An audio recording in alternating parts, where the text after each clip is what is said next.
All right, guys, no reason to bury the lead on this one. The cat is out of the bag.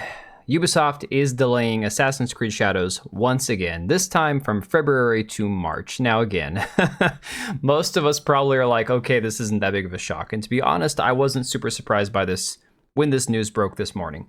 However, it does get more and more interesting the more you dig into this and peel back the layers of everything going on behind the scenes at Ubisoft. If you go back to 2024, you look at the fact that they had to pull X Defiant. I think that's shutting down this month or in a couple months here this year. Star Wars Outlaws was a massive failure. They have just not had the success with all these AAA, quadruple A games like Skull and Bones that they were hoping for. So now this delay here is going to cost them who knows how much more money. They've already spent an additional $20 million just on trying to fix this game. And of course, a lot of what they're trying to fix, and you can see this article from Fandom Pulse here, is a lot of this stuff with Yasuke allegedly trying to tweak his personality or the dialogue or the story arc that involves him. His involvement in this game has been a massive black eye, no pun intended, on Assassin's Creed Shadows and Ubisoft as a whole, due to the fact that people were expecting a Japanese samurai, and instead you've got a girl boss ninja and a big black man samurai beating the crap out of Japanese people. So again, this was a terrible idea based on Thomas Lockley's fictional book that he himself was the Wikipedia source for. And so, of course, there's a lot of what they're trying to do. And Demiana talked about how they tried to, they're going to try to remove the hip-hop music because nobody thinks it's a good idea. Hip-hop battle theme for a big black samurai is just so insulting to pretty much everyone's intelligence involved. And so, of course, this comes days after just seeing how they were releasing some teasers for some new parkour, gameplay mechanics. And to be honest, I'm not impressed. So the hell what? So the ninja's going to flip around a little bit more theatrically than they did in previous games. They've made a point of saying that Naue is the most fastest, most agile assassin ever. Okay, so basically girl boss all over again is what you're telling me here is what you're trying to do.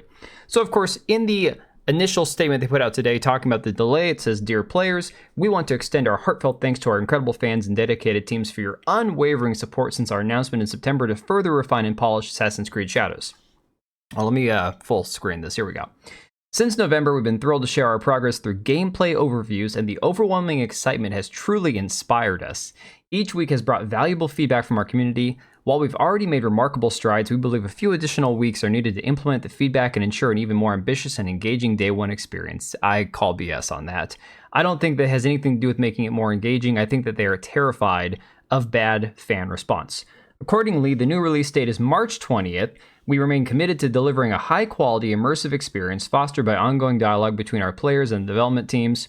We know you're eager to learn more about Assassin's Creed Shadows, and we're excited to share that more updates will be coming your way soon. And this, of course, is from Mark Alexis Cote on behalf of all teams working on Assassin's Creed Shadows. And they say all teams, and we'll get into a little bit more of that in a second, because this is I believe, 3,000 person involvement. I believe spanning Ubisoft that this game has around 3,000 people working on this. Fact check me in the comments if I'm wrong about that. That's the number I've heard. And now, again, this is also important to point out. This game, when it got booted from 2024's slate and moved to 2025, it was sandwiched in between Monster Hunter Wilds, Yakuza, the pirate Yakuza game that's coming out. I can't remember the name of that one. And then, of course, you've got Kingdom Come Deliverance 2, which is moved up all the way to the beginning of the month, coming out early February 4th. They released review copies 4 weeks ahead of the game releasing, so they gave people plenty of time to review this. This game is polished and ready to go by comparison to Assassin's Creed Shadow from Ubisoft, and God only knows how many hundreds of millions of dollars they've sunk into this game that they'll likely never get back. And I've said it before, and I was arguing with people on Twitter about it today. I'm not saying Assassin's Creed Shadows won't break even or maybe even make a little bit of money, but it's not going to save Ubisoft. This game is not going to do what they were really expecting it to, because let's be fair. We've heard from Ubisoft executives talking about how only 10% of games make their money back, and then make a profit. They were hoping this was one of those games. They were hoping Star Wars Outlaws was going to be one of those games. They were so ambitious with Skull and Bones, they were hoping that that was going to be one of those games. That's why they marketed these games, especially Skull and Bones, as a quadruple A game. They wanted to sell you something you'd never seen before. But again, a lot of people like myself are going to be playing Kingdom Come Deliverance 2, and just real quick, guys, if you need a PC to play this game on, I'm hoping my computer, my graphics card can hold on a little bit longer and get through Kingdom Come Deliverance 2. But if you need to pick up a PC, check the link down in the description down below. Check out Meta PCs. These guys are super awesome dudes. They've got fantastic builds. I've been dealing with a pre-built Lenovo that I've been taking apart trying to repair and fix. You're not going to have to do that crap with their pre-builts. Their pre-builts are fantastic, top of the line. So go check them out. Massive thank you to Meta PC for being affiliated with the channel here. They're just an awesome group of guys, really cool people. So now we are seeing Ubisoft in even more hot water, just breaking today that there's apparently allegations of abuse from a support studio. Now again, this Game Rant article says Ubisoft is deeply disturbed by Assassin's Creed Shadows support of studio abuse allegations, okay? So it says a recent video report detailing alleged mental and physical abuse at an external support studio has received a response from Ubisoft, which calls it deeply disturbing. While the abuse didn't transpire at Ubisoft itself, well, that's kind of irrelevant. We'll get into why about that in a second. The support studio did work on Assassin's Creed Shadows. Ouch. Unfortunately, abuse in the video game industry is not a new topic, with reports of harassment, mental and physical abuse, and other issues arising over the years. Reports and claims have arisen of things like bullying, leading game developers to take their own life, for example. Sadly, it seems another similar report has now appeared.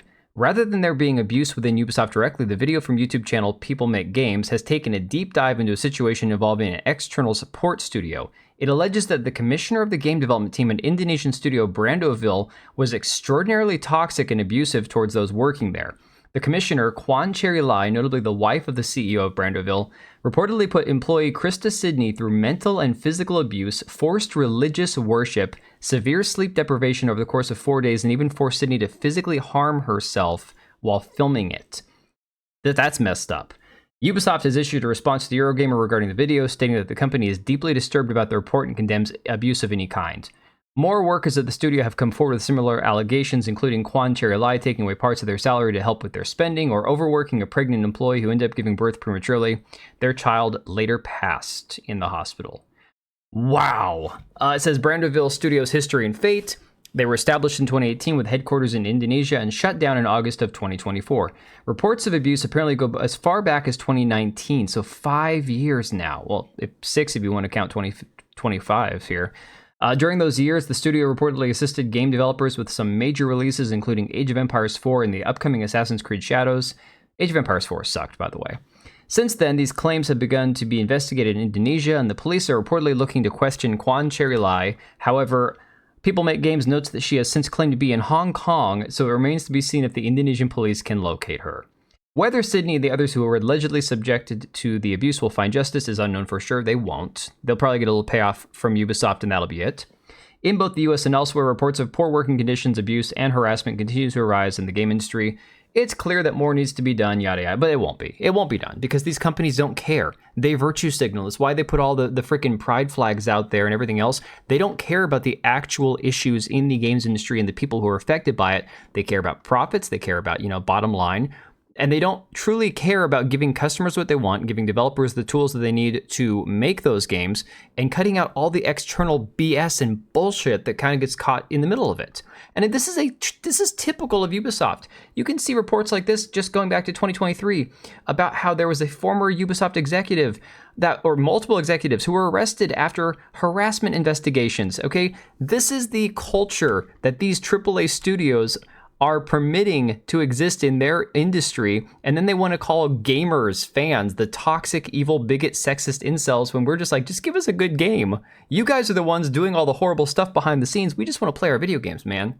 Anyways, guys, I'm going to wrap it up. I'm going to leave right there. Let me know what you think about all this in the comments down below. I appreciate the hell out of all of you guys who are here. Everybody who's going to join, everybody who's going to become a subscriber down the road, even if you hate me and you can't stand my content, I appreciate you for being here, and I will catch you guys on the next one.